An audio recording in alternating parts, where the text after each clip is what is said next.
Hello, everybody. My name is Hastur, and this is part 4 of the Dissecting Propaganda, the art of communication. And today we will be going, well, in this video, I don't know if you've watched the other videos today or not, but we will be going over section D, the techniques of exploitation. These actually are some of the easiest to identify.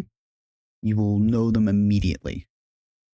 Now, that being said, it is very easy to overlook them just because of how common they are. But without further ado, let's get into it with number one. Number one, let me write this down, which is the appeal to pity.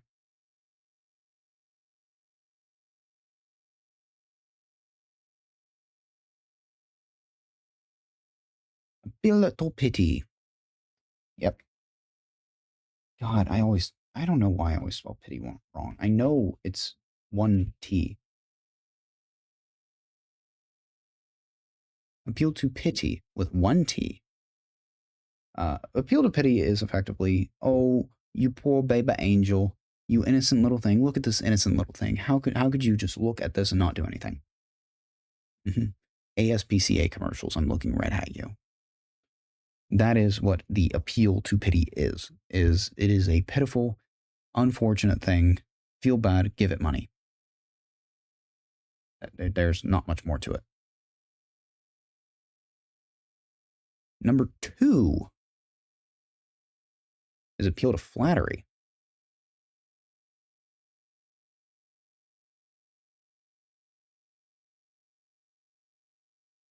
This one does have 2 T's. Appeal to flattery. Flattery. Words are hard. I'm sorry. So, appeal to flattery is you are flattering someone, and they hope to butter you up, so you listen to them. A good example of this is you go to a car's deal, like try to get a deal on a car at a used car place, and the guy comes up and says, "Hey, you see anything you like?" "Oh, well, I'm thinking about getting something easy, something normal." "Oh, are you sure? Good looking guy like you, I think you deserve better than that." Or something along those lines. But you'll often see this in sales or someone trying to sell you something. It is not exclusive to that, though. You can use flattery in a somewhat demeaning way, not to be confused with ridicule. An appeal to ridicule is different, which we will go over in a moment. But, oh, you're so pretty, you deserve better than him. Oh, you're so pretty. Oh, you're so smart. You insert thing here. Appeal to flatteries are basically, I'm going to butter you up to get you to do something. It doesn't necessarily matter what that something is. Like, it exists in all sorts of different places. But that is appeal to flattery. Following that is appeal to ridicule. Now, appeal to ridicule is kind of, it's easy and it's difficult in its own way. But hang on, let me write this down.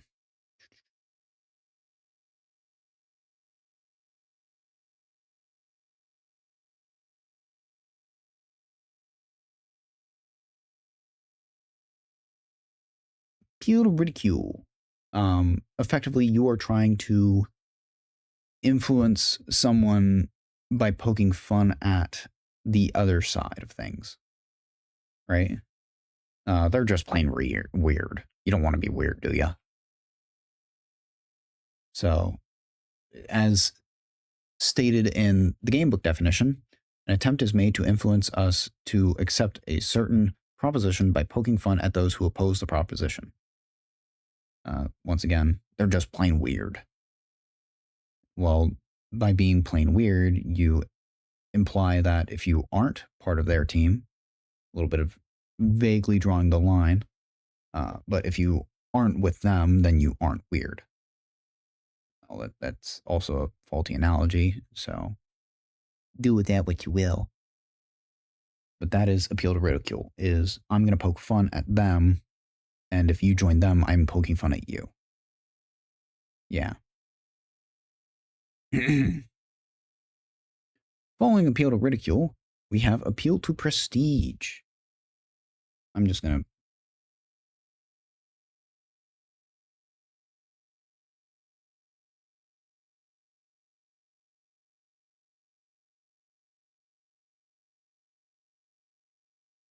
Appeal to prestige.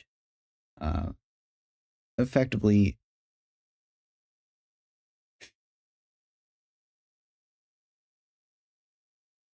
I'm gonna use the book definition because it does it way better than I can.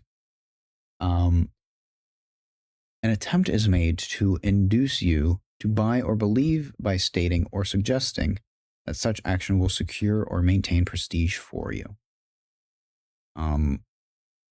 Kind of not dissimilar to the other section, section C's manner, the appearance, and the degrees and titles, and a little bit of prestige. Well, not prestige. What was the other one? Damn it. I can't remember. I was just talking about it. Why slips my mind. But effectively, it is you want to be. Dr. Oz uses this foot cream. You want to be like Dr. Oz, don't you? Don't you? And that is what appeal to prestige is. It is you will be better if you do this. For instance, what's a good one? Stephen Hawking wore glasses. You should wear glasses. You want to be like Stephen Hawking, don't you? Yeah. So, oh, got it. What the hell is that?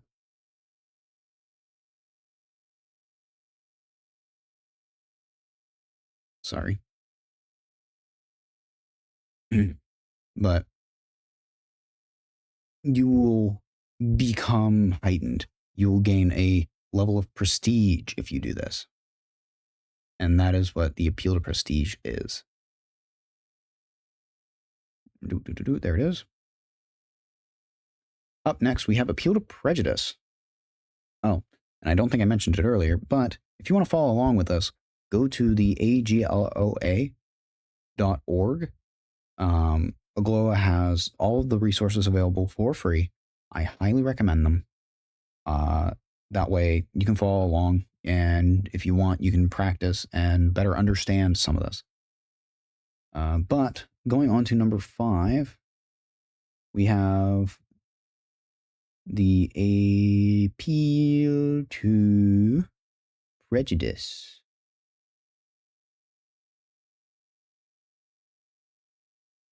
Now, this is not dissimilar to prejudice from Section A, which, if you haven't watched Section A yet, for shame you should.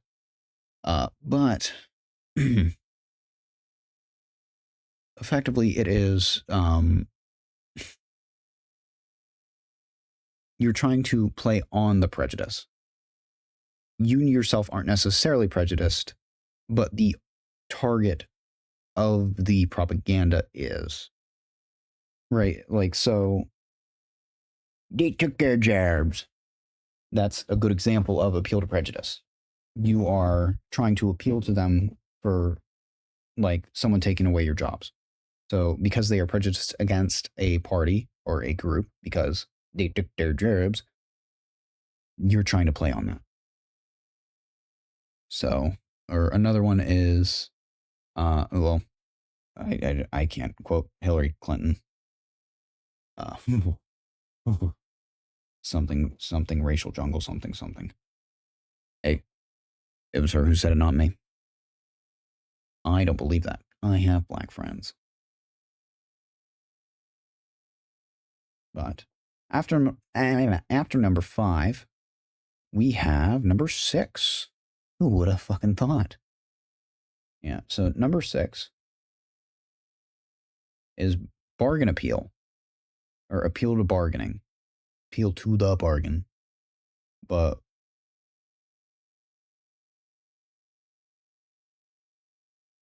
the bargain appeal is effectively uh, the it is in fact the buy one get one. Like this is just flat out bargain appeal.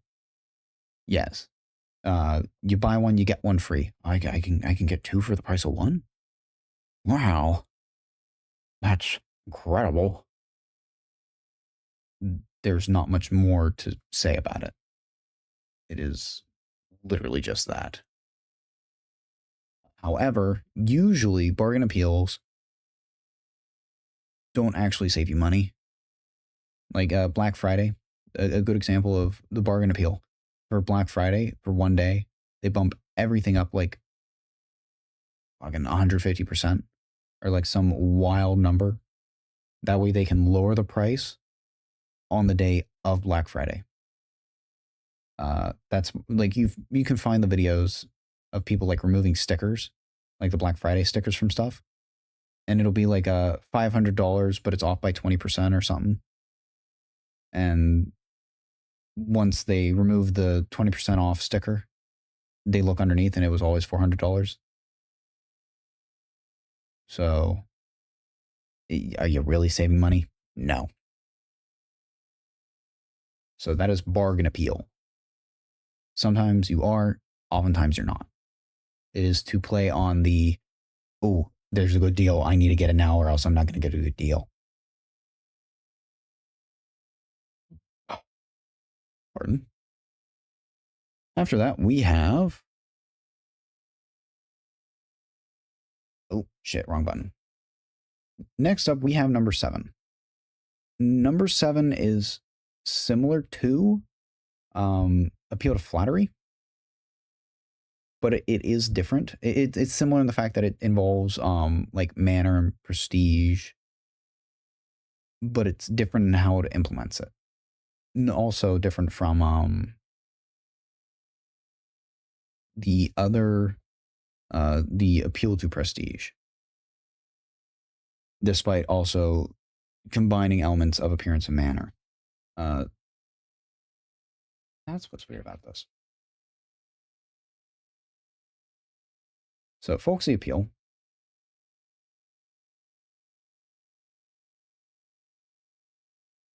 is I'm one of you guys. Yeah, look at me. I'm just like you. In the wise words of Bo Burnham, I write songs about driving tractors from the comfort of my private jet. That is folksy appeal. It is to be like personable with the audience. Undercover boss, you know? I'm going to make the boss look like he understands. Even though I wouldn't be surprised if some of those undercover bosses are actually real and some aren't. But that's basically the idea. I'm just like you guys. Want to go skateboards? Anyway, after folksy appeal, we get into the fun one, which is appeal to the bandwagon or join the bandwagon. I will simplify this in this case to just bandwagon appeal.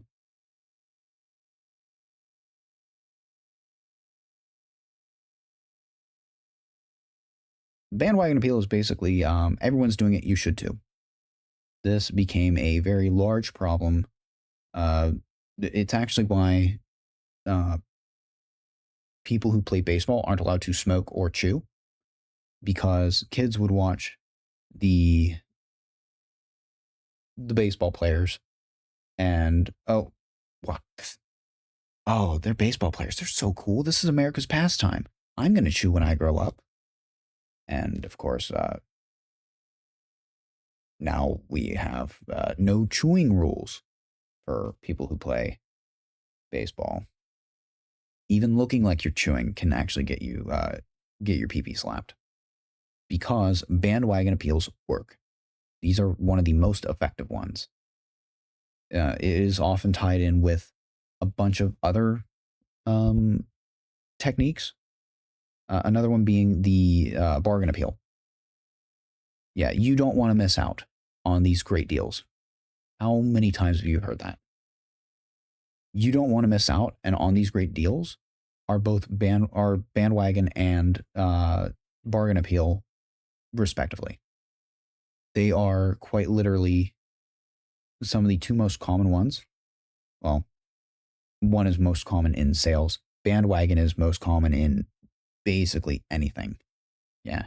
You don't want to be that guy, do you? Well, that's actually not quite it, but come on, don't be a party pooper. Come along. That is bandwagon.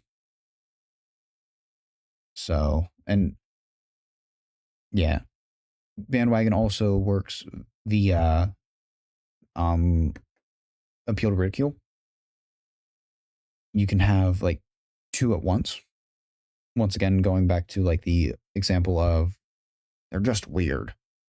Well, you don't want to be weird. Be like me. Be not weird. And that's a backhanded bandwagon appeal. But anyway, now that we have that one out of the way, we get on to the one that you will see a lot.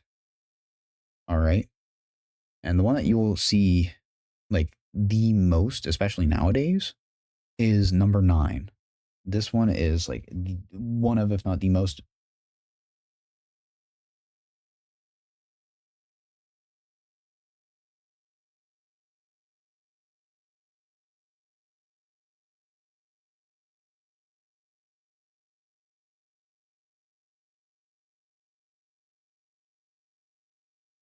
Oops.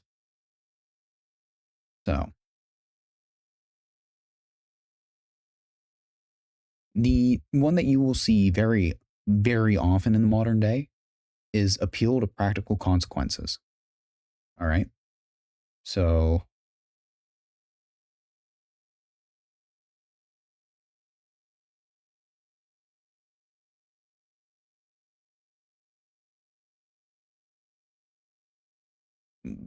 this is effectively, um, well, here. How many times have you seen in like mobster shows? It'd be a shame if something happened to these windows. They're such nice windows, aren't they? You know, we can make sure that your windows don't get smashed. Yeah, you're such a nice wife, such a lovely daughter. We'll make sure that they're nice and well protected. What do you think? Just $200 a week. Yeah, well, that is an appeal to practical consequences. Yeah, it sure would be a shame. You don't want to be on the wrong side of history, do you? Mm-hmm. You're not a you don't want to be a Nazi. Yes, this is a very broad thing because it can be make sure to save your money or else you won't have XYZ. Like you won't be able to go on the field trip because you can't afford it. Well, if you don't save your money, you don't go on the field trip. But it can be very dramatically, like, I shouldn't say dramatically, it can be radically varied in just how consequential it is. Um, Look at the current state of affairs with like Minnesota. It's rough, and you can see appeal to practical consequences everywhere. But you don't need me to tell you that because if you found me, then you probably already know plenty about that, don't you? But onto the last one, since appeal to practical consequences, you can very easily understand. Lastly, we have passing from the acceptable to the dubious. This is one of the other ones that you will see very, very often nowadays. So,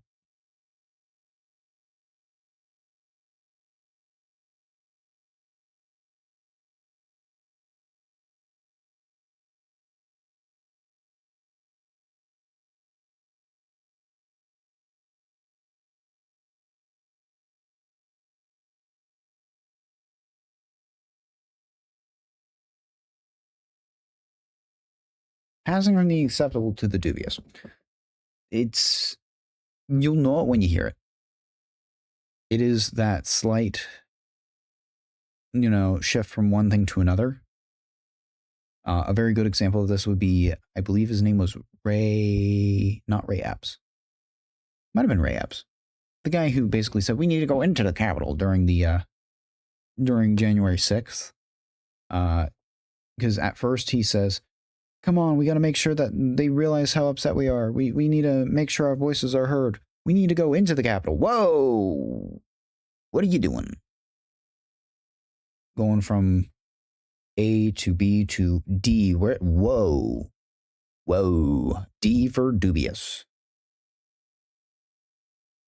So it is jumping, and it's not necessarily just such a sharp jump. In fact, a lot of the times, passing from the acceptable to the dubious can take some time.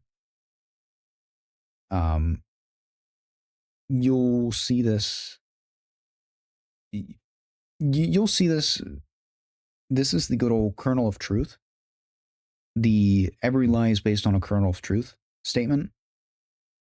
It is because the reason why that is the thing is because the lie will slowly but surely become more and more dubious. Or sorry, the truth will become a lie. Like someone will lie about something and it goes off of like the truth. Because I can say,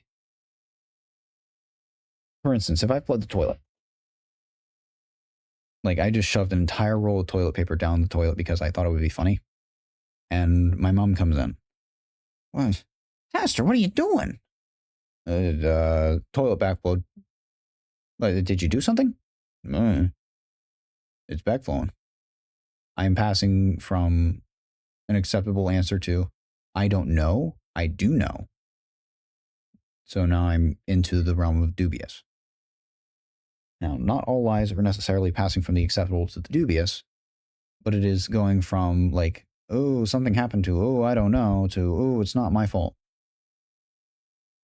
You'll slowly work yourself away from something. That is passing from the acceptable to the dubious.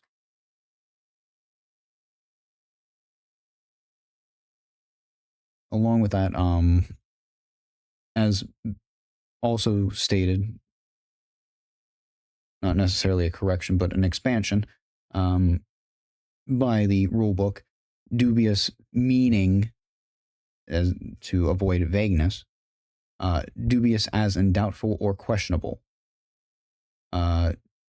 Basically, as described by the book, the listener is led down the path and lulled by general statements that can be agreed with. Then the argument ends with a zinger that is not acceptable. You'll see this. This is like gotcha questions are usually passing from the acceptable to the dubious. For instance, you can say murder is bad. Homicide is bad. Okay. Yeah. All humans are precious. You must be against abortion on all instances. And that is like a wild like shift